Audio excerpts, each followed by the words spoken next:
मसीह की। खुदा का धन्यवाद करता हूँ आज के सुंदर दिन के लिए जो खुदा ने मुझे दिखाया कि आज इस 27वें दिन पे आके आपसे एक बरकत की बात करने वाले हो सकूं। लेंट के इस 27वें दिन पे आपका स्वागत करता हूँ और आशा करता हूँ कि पिछले दिनों में खुदा ने आपको बहुत बरकत और आशीष से नवाजा होगा। अगर हाँ तो जरूर से इस वीडियो को लाइक, शेयर और सब्सक्राइब करिए।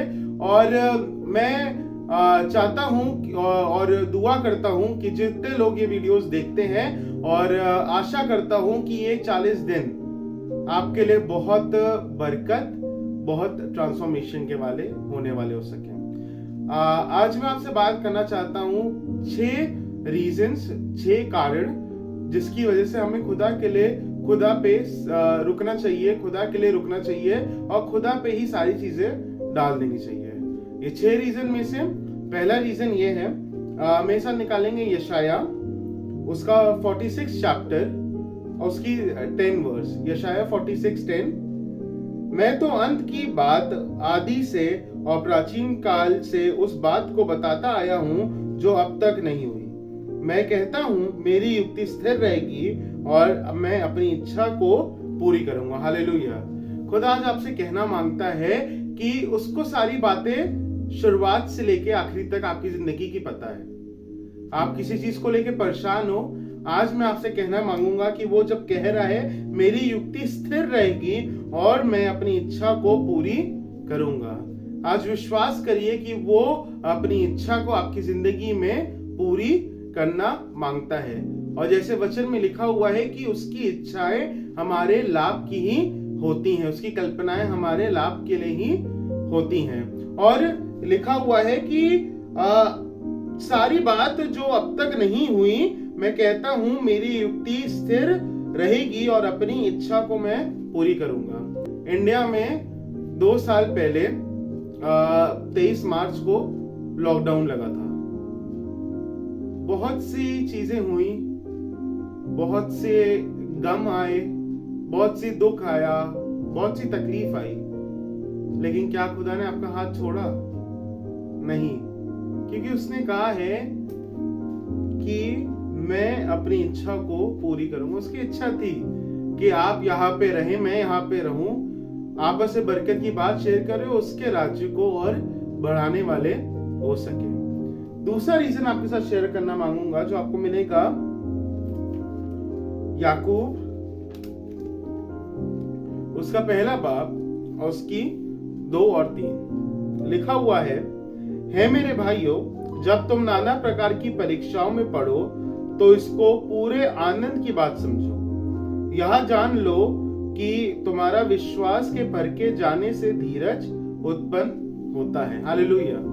जब तुम नाना परीक्षाओं में पढ़ो, नाना प्रकार की परीक्षा में पढ़ो, विभिन्न परीक्षाओं में पढ़ो, तो उसको आनंद जानो, क्योंकि खुदा कहता है कि वेटिंग से, सब्र से विश्वास उत्पन्न होता है। और यहाँ लिखा है कि नाना प्रकार की परीक्षा में पढ़ो तो इसको पूरे आनंद की बात समझो। क्यों?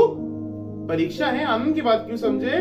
क्योंकि ये जानकर कि तुम्हारे विश्वास के परखे जाने से धीरज उत्पन्न होता है, पेशेंस उत्पन्न होता है। पेशेंस उत्पन्न हुआ ना हमारे अंदर, चीजें बहुत लगता था कि घर में रहने का मन ही नहीं करता, बस बाहर घूमते रहो। खुदा ने वो पेशेंस दिया ना, घर में आप रह सको। फैमिली वालों के साथ टाइम बिताने का समय नहीं होता था, फैमिली वालों के साथ टाइम बिताने का समय दिया। हालांकि बहुत सी घटनाएं हुई, बहुत सी दुखद चीजें हुई, लेकिन हमारा खुदा हमारे साथ है। उसकी इच्छा हमारी जिंदगी में, वो अपनी इच्छा पूरी करता रहता है और वो हमें नाना परीक्षाओं में डालता है जिससे हम आनंदित हो, जिससे हम धीरज लें और धीरज हमें और अच्छा और सब्र वाला बनाने वाला हो सके। खुदा का धन्यवाद करेंगे। और एक तीसरा रीजन मैं आपको बताना चाहूंगा। जो तीसरा रीजन आपको मिलेगा यशाया उसका 55 उसकी 8 और 9 लिखा है, क्योंकि यहोवा कहता है मेरे विचार और तुम्हारे विचार एक समान नहीं, ना तुम्हारी गति और मेरी गति एक सी है। क्योंकि मेरी और तुम्हारी गति में और मेरे और तुम्हारी सोच विचार में आकाश और पृथ्वी का अंतर है। हमने बहुत सी चीजें सोची कि क्यों हमारे साथ ही, क्यों ये मुश्किलात हमारे साथ ही, क्यों ये परेशानी हमारे साथ ही, क्यों? क्योंकि वो कह रहा है कि तुम्हारी और मेरी गति एक सी नहीं है, ना तुम्हारी चीजें, तुम्हारी विचार और मेरे विचार एक समान नहीं है, क्योंकि वो हमेशा हमारे लिए एक स्टेप ऊपर ही सोचता है। वो हमारे लिए हमेशा अच्छा सोचता है। अगर आज आप परेशान हैं, अगर आज आप हताश हैं, तो सोचिए कि वो आपके लिए, समझिए और ये मानिए, विश्वास करिए, वो आपके लिए आप में धीरज उत्पन्न कर रहा है और वो आपके लिए एक स्टेप ऊपर कल्पना कर रहा है। क्योंकि खुदा के प्लान जो होते हैं वो हमसे हमेशा ऊंचे होते हैं, क्योंकि वचन में लिखा हुआ है ना कि वो हमारे लिए क्यों, हमारी चीजों को क्यों देर से करता है, क्योंकि वो हमें एक तो पहली चीज धीरज उत्पन्न कर रहा होता है और दूसरी चीज वो ये नहीं चाहता कि जल्दबाजी में किए हुए फैसलों में हम फंसने वाले हो सके। उसको पता है, आदि से अंत तक उसको पता है कि क्या हमारे लिए अच्छा है, क्या हमारे लिए बुरा है। हमें ना पता हो कि कल क्या होने वाला है, हमें नहीं पता कि कल कैसे क्या चीजें चलेंगी, कैसे क्या होगा, लेकिन जब हम विश्वास करेंगे और जब हम उस पर ठहरे रहेंगे तो वो हमारे लिए हर चीज को मुमकिन करेगा। आइए दुआ करें। धन्यवाद जीवित सामर्थ्य पिता परमेश्वर, आपका धन्यवाद करते हैं, आपका धन्यवाद करते हैं जो आपने हमें सिखाया कि कैसे आप पे हम ठहरने वाले हो सकें, कैसे हम अपनी प्लानिंग्स पे ना स्थिर होके, अपनी प्लानिंग पे ना निर्भर होके आप पे विश्वास करें, क्योंकि आपने कहा है कि हमारी विचार और आपके विचार में जमीन आसमान का फर्क है। जमीन आसमान के फर्क इसलिए है खुदा बाप क्योंकि आप हमारे लिए हमेशा अच्छा ही सोचते हैं। आपने हमें कभी भी उस विनाश के गड्ढे में नहीं गिरने दिया, क्योंकि आपको पता था हम उस रास्ते पे जाएंगे, लेकिन आपने उस रास्ते पे ब्लॉकेज लगा दी क्योंकि हम उस गड्ढे में ना गिरे। खुदा आपको धन्यवाद करते हैं आपकी प्लानिंग्स के लिए, और मैं आज विश्वास करता हूं कि आपकी प्लानिंग जो मेरे लिए है, जो ये वीडियो देख रहा है उसके लिए है, वो हमेशा लाभ की ही है। और आप हम में धीरज उत्पन्न करेंगे और धीरज से विश्वास उत्पन्न होगा।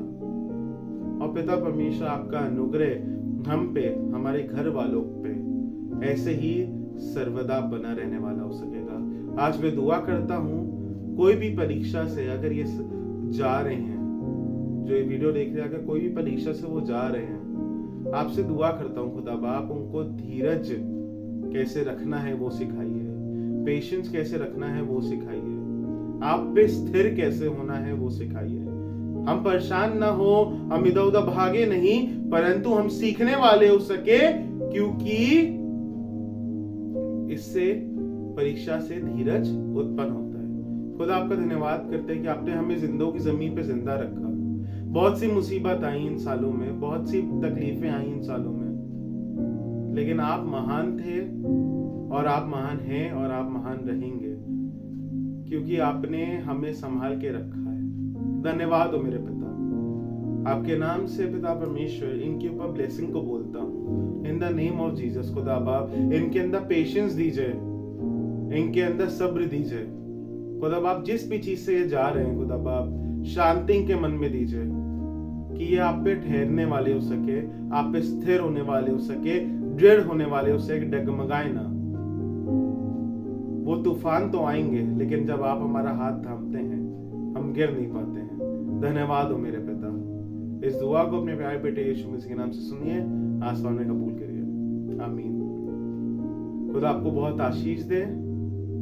मैं कल फिर आऊंगा एक बरकत की बात लेके, और ये जो 3 पॉइंट्स मेरे बचे हैं कल मैं आपके साथ शेयर करूंगा। मुझे विश्वास है खुदा उन 3 पॉइंट और टोटल ये 6 पॉइंट के थ्रू आपको बहुत आशीष देगा और सिखाएगा कि खुदा पे हमें स्थिर कैसे रहना है, खुदा के लिए हमें रुकना कैसे है। जय मसीह की, शालोम, शांति और सलाम।